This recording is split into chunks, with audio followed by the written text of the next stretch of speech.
Alright guys, after a few recommendations, suggestions, I've decided to start a extra series on my YouTube channel of kind of the breakdown after each event that I post.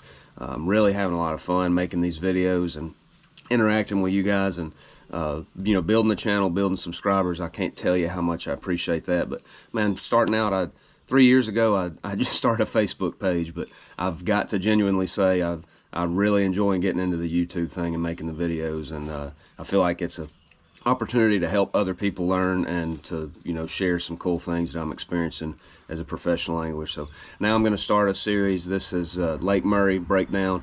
Going to do that after every event from here on out this year. And basically it's just not a lot of cool fish catches and awesome footage. It's me breaking down details on why I made some certain decisions, the setups I used.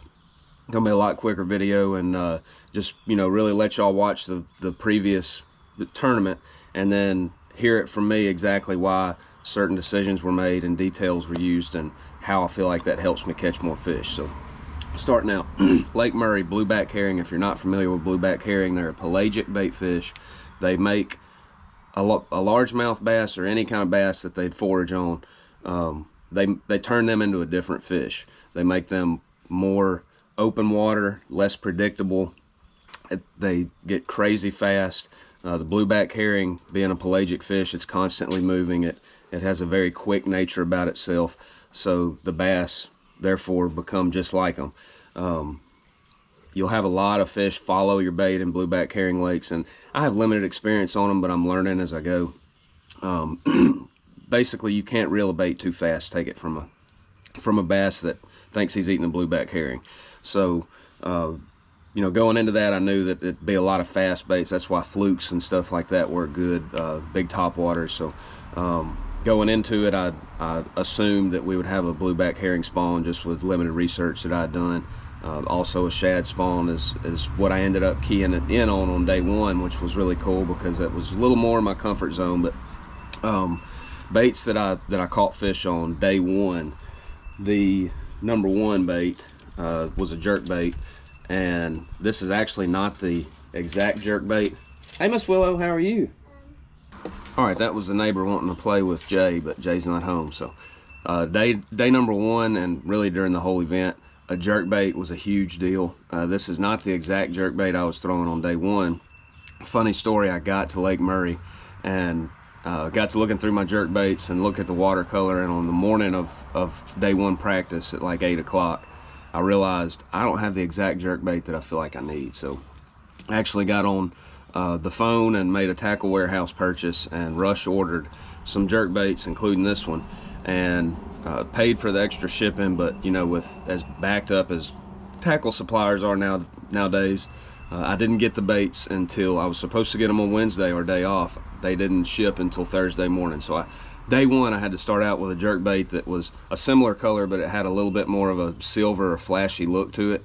I felt like I wanted something a little less intrusive, a little more translucent. So I caught them on day one, but you'll see I lost a lot of fish. I was really having to work that bait hard so they couldn't get a look at it, and I felt like if I'd had this one, I wouldn't have lost as many fish on day one. But the jerkbait was a big key deal. On day one, I was throwing it on my favorite hammer setup, a 6'9" medium. That's my favorite jerkbait rod because you can work it effortlessly. You don't have to feel like you have to pick your posture up and pick your hands up to keep your rod tip out of the water from slapping the side of the boat. But days 2 and 3, I actually went to a 7-foot for a couple of reasons. I feel like this made a big difference.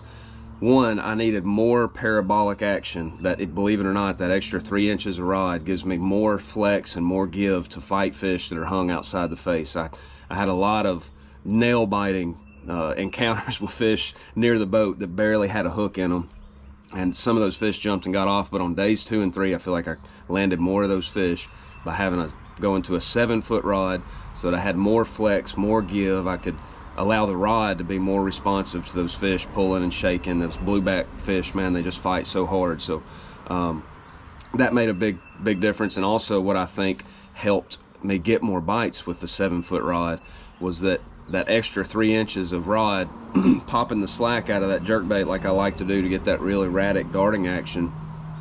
I feel like I was moving the bait farther. So it in essence gave it more of an erratic action, darting farther away from the fish, and they had to either decide to commit to it and slap at it or eat it, or just leave it alone. So I feel like the upgrade to the 7-foot rod, which is not what I normally throw a jerkbait on, I think that made a difference on days 2 and 3. I had a comment that asked me about why I worked the jerkbait so hard.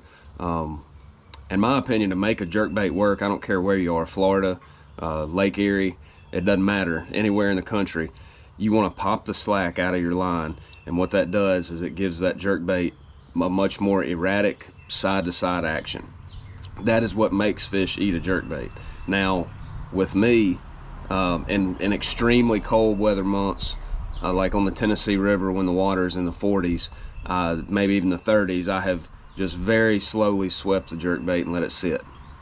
Anytime aside from that, I'm popping slack out of the jerkbait. You can even hear my line popping in the water as I'm whipping the bait, and that, I feel like that's what makes fish eat a jerkbait. A jerkbait, to me, if there's a fish around and you can't catch them on something else that's more practical, maybe a single hook bait like a swim bait, spinner bait, blah blah blah, a jerkbait will make fish bite anywhere in the country, any day of the year.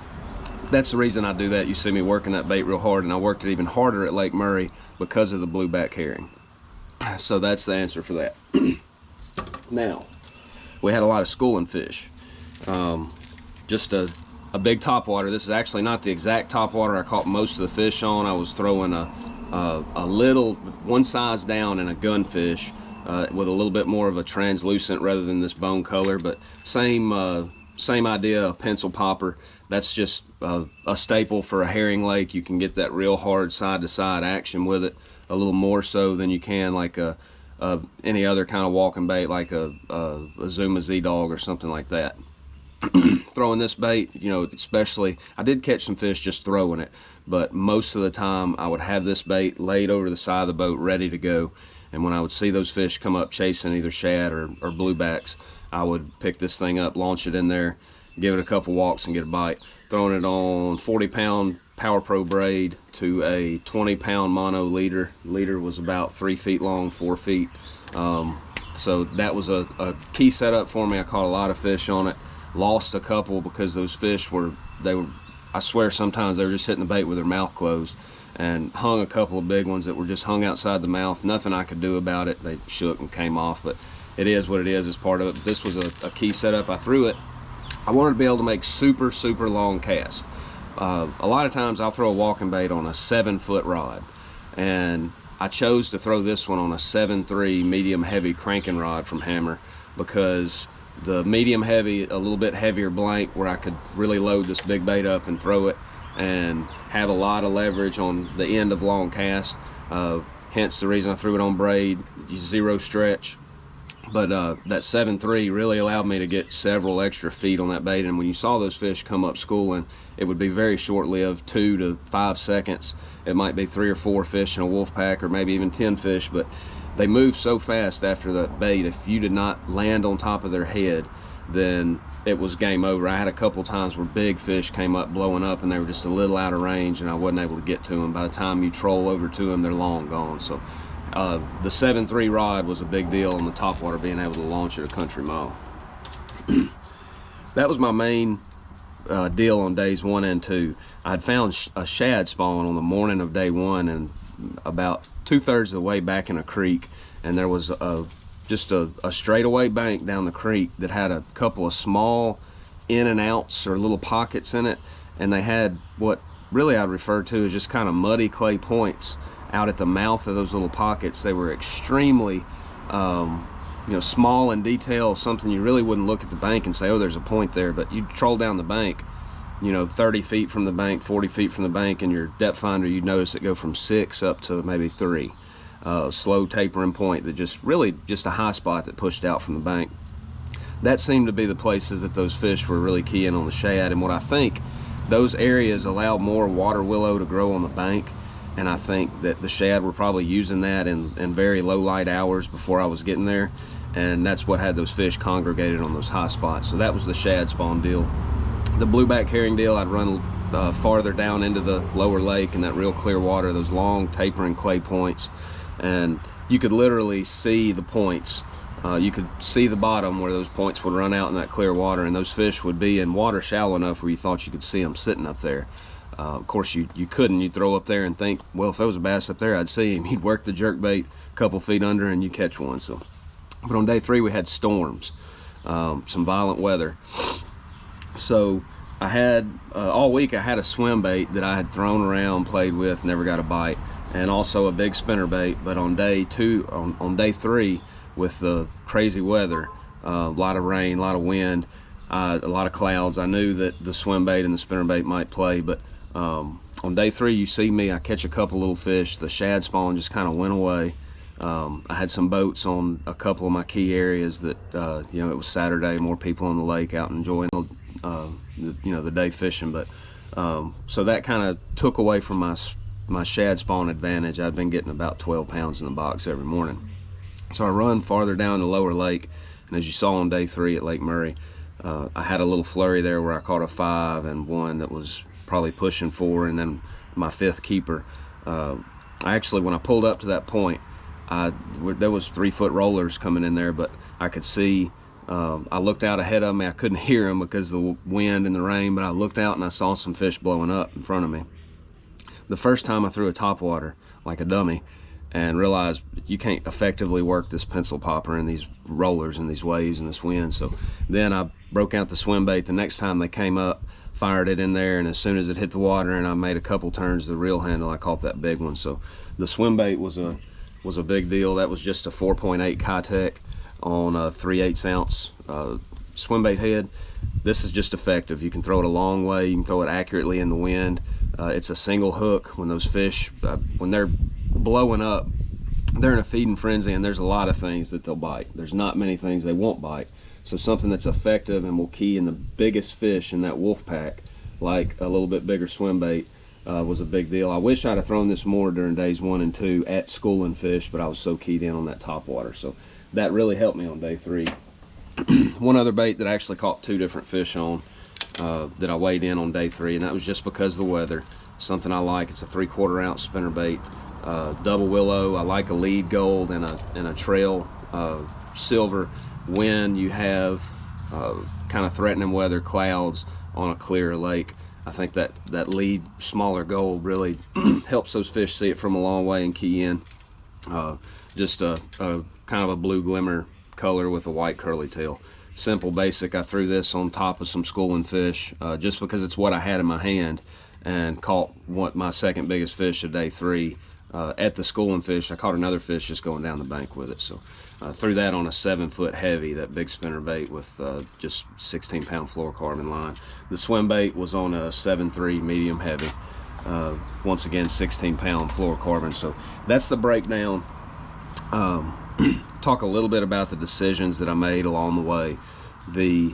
In practice, you saw that I had I spent one day in the lower lake, spent one day in the upper lake, the upper portion of the lake where it was a little less clear. There wasn't a ton of fish, big fish on beds. You could go down the bank and see a lot of fish, but a lot of them weren't locked on the beds. Some of them were deeper, but it just seemed like the spawn had kind of tailed off. So with 2 days of practice, you basically just have to fly by the seat of your pants, make an assessment on which part of the lake you want to fish, and then figure it out during the tournament. Well, day 1 of practice, I realized that I could catch some fish on those long tapering points, but I also realized that I could run 8 or 10 of them and not get a bite.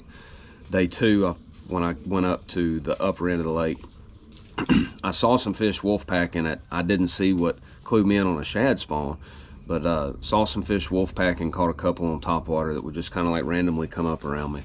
But I liked the color of the water. I seemed to be getting more bites. I felt like I didn't have to be as finessey up there as I would have to be in the lower lake, so I made the decision to go try that. And I just kind of fell into that shad spawn deal, and then talked about where I ended up keying in on the really small points that I was catching the fish on, and it seemed like it was better back into the creeks for whatever reason. It might have just been where I ran into them. On day 2, I decided to run back down the lake because a lake will always have certain areas that are in certain phases, and when you're around the spawn, it's important to assess as much of the lake as you can without stretching yourself thin, because you've got fish that'll be in a funk, you've got fish from the spawn, you've got fish that'll be in, you know, more of a bait fish recovery mode from post spawn. Those fish are easier to catch. So the lake will just, it'll break down in certain phases of what the fish are generally doing, from what I've found, especially that time of year. So I decided, it had been a couple days since I'd practiced down in the lower lake. Towards the end of day 2, I kind of figured that I was probably going to be fishing on day 3, so I wanted to run back down there and sample it. I ran back down there and saw that you know, there was I found a couple of points where the fish were really up on those shallow points and keying in on the bluebacks that I'm sure were also using those shallow clay points, and found that it seemed like more fish had made it out to those points and they were easier to catch. So I was glad that I sampled that instead of just trying to live my entire rest of day 3 up and, you know, up the lake, because the shad spawn fizzled out on day 3. I don't know if it was the weather or if it was just coming to an end. So that's a good key factor on, I think, what helped me survive a duration of 3 days, was being able to adapt and adjust to the weather and the conditions and the time period, on seeing what I liked out of the lower end of the lake, seeing what I liked on the upper end of the lake, and then meshing those together with the best game plan for what the weather was doing that day. That was the reason for that decision there. So I think that about covers it. I know I've ran my mouth a lot, but if you have any questions, please comment. I want to get into even more detail with you if there's something you want to know about any of my rod and reel setups, any of the decisions you saw me make or heard me talk about making. So I want this to be as interactive and informative as it possibly can be. Please leave me a comment. I appreciate y'all so much for all the interaction on my channel. It's growing fast and I'm really having a lot of fun with it. So now I've got to jam the truck packed and get ready to hit the road in 2 days to head to Lake Eufaula, and from there for the pro circuit, and then from there to Lake Chickamauga for the final Central Toyota Series event. So trying to hang on to Angler of the Year in that one, so that'll be fun. Should be 2 offshore tournaments, and I love fishing offshore, so hopefully it'll be a fun couple weeks. But won't be long before I have Eufaula up, and until then, I hope y'all catch a bunch of fish, and we'll talk to you soon.